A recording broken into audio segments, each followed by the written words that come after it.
Cuando vengas bien guapo, recuérdate de parar aquí en el pueblo del Clavo, un pueblo muy singular, pueblo de caritas negras, pueblo de pelo tostado. Roberto, aquí están tus hijos para recuperar la tierra del cacao, pueblo de caritas negras, pueblo de pelo tostado. Roberto, aquí están tus hijos para recuperar la tierra del cacao.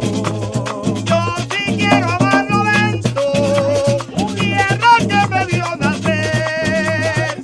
Y aquí yo tengo a mis hijos, mi hija y mi mujer. Yo sí quiero amar Roberto, tierra que me vio nacer. Y aquí yo tengo a mis hijos, mi hija y mi mujer. Pueblo de caritas negras, pueblo de pelo tostado. Roberto, aquí están tus hijos para recuperar la tierra del cacao. Pueblo de caritas negras, pueblo de pelo tostado. Roberto, aquí están tus hijos para recuperar la tierra del cacao.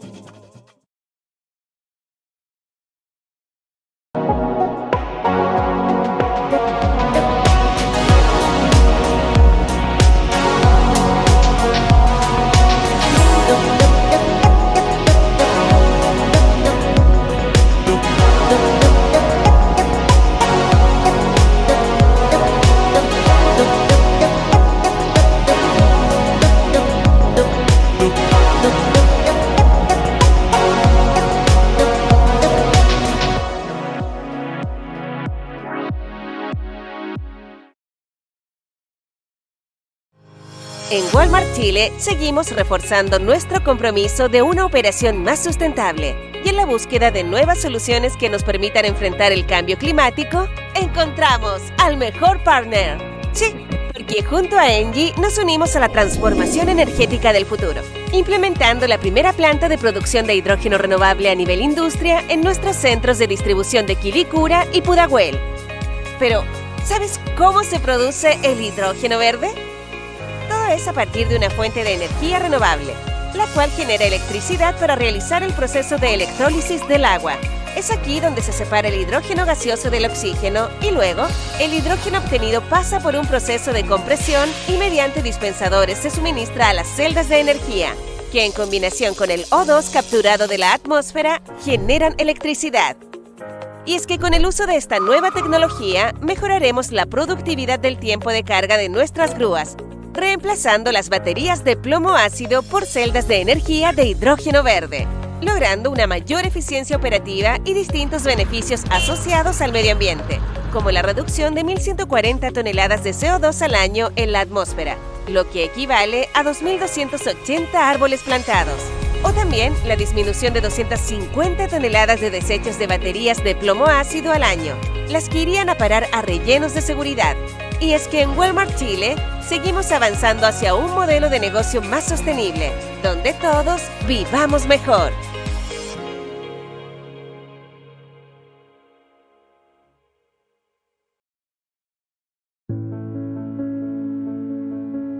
Quien ama, cuida. Si hubiera una forma de contribuir a su felicidad, ¿harías lo posible para que sucediera? Si pudieras aminorar su sufrimiento, contribuir con su salud, impulsar sus sueños y su futuro. Si pudieras ayudar a proteger a quienes te han cuidado y aconsejado, y seguir construyendo nuevas historias, ¿lo harías? No siempre podrás protegerlos de todo, pero puedes ayudarlos a protegerse contra ciertas enfermedades prevenibles mediante la vacunación. Consulta con un profesional de la salud y conoce cuáles son los esquemas de vacunación para ti y los tuyos. La vacunación brinda esperanza para disfrutar de una vida plena. Protégete y protégelos de lo que sí puedes.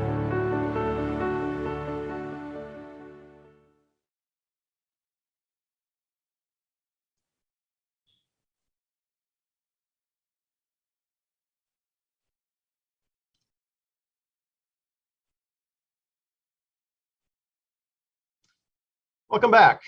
Our next session will be introduced by Omar Vargas. And as you all know, Omar is the Vice President and Head of Global Public Policy for General Motors. Omar, over to you.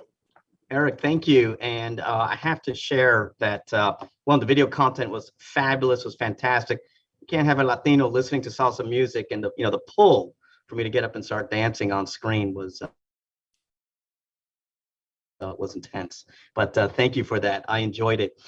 Thank you for including me in today's program. Again, my name is Omar Vargas, and I have the pleasure of leading GM's global public policy agenda.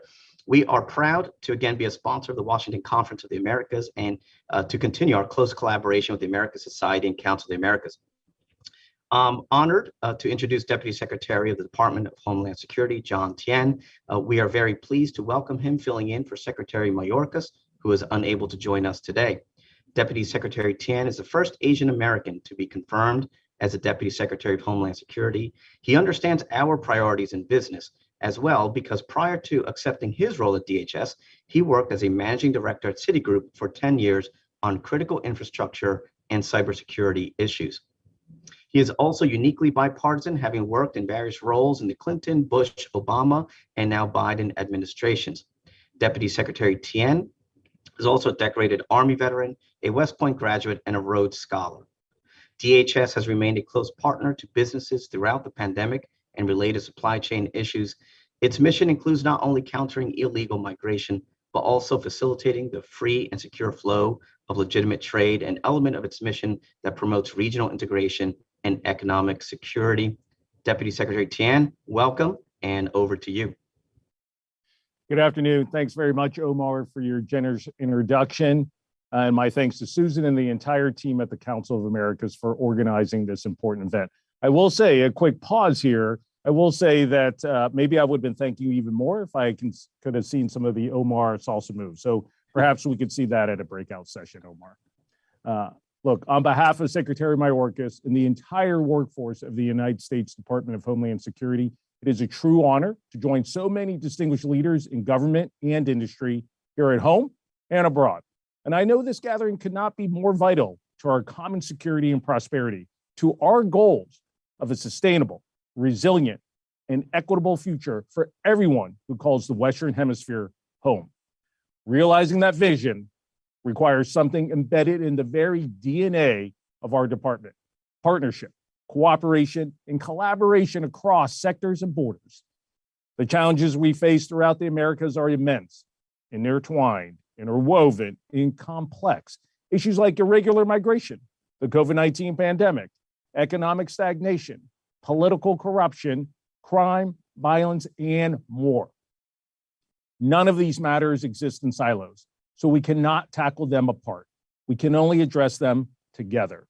That focus on partnership, that effort to confront collective risk and embrace opportunities with collective action, that has been our approach from day one of the Biden-Harris administration. And it is a strategy advanced every time Secretary Mayorkas and other top officials travel throughout this region. That approach has led us to sign new agreements with Panama and Costa Rica on migration, to join regular convenings like the North America Leaders Summit and other forums, to engage repeatedly with our Mexican counterparts on practically every matter under the sun. That will be our approach at the Summit of the Americas next month in Los Angeles, where President Biden will present a declaration to address unprecedented migration across the entire Western Hemisphere and highlight the need for stabilization, lawful pathways, humane migration management, and multilateral efforts. The summit will be an opportunity for all of our partners to announce policy commitments to address migration domestically and regionally. And we look forward to seeing our ideas come to fruition in the weeks and months ahead.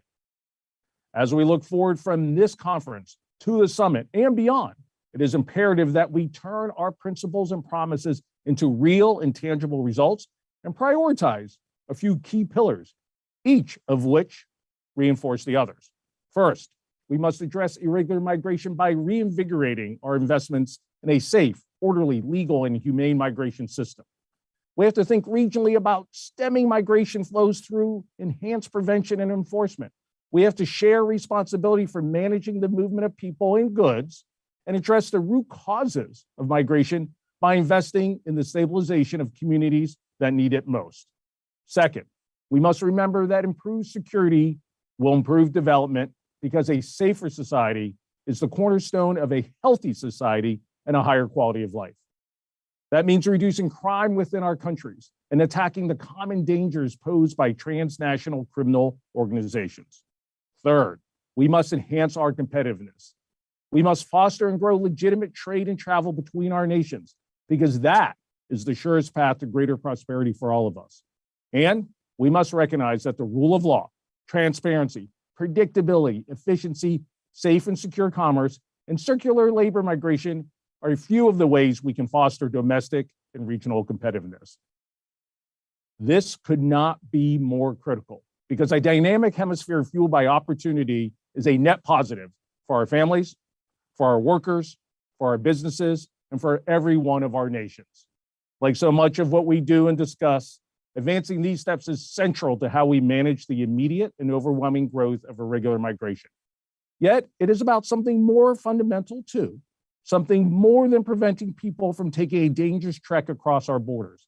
This is about giving our citizens a reason to build up their neighborhoods rather than leave them behind, a reason to invest in their communities rather than give up on them, a reason to believe they can hand a stronger, safer, fairer region and planet to their children and grandchildren. Simply put, this is about giving people hope that better days can lie ahead, and that ultimately, that must be our North Star. That must be the vision we meet together. Secretary Mayorkas and I look forward to working alongside the Council of Americas and all of you to get this done. Thank you so much for your partnership and for your leadership. Mr. Secretary, thank you very much for those terrific comments.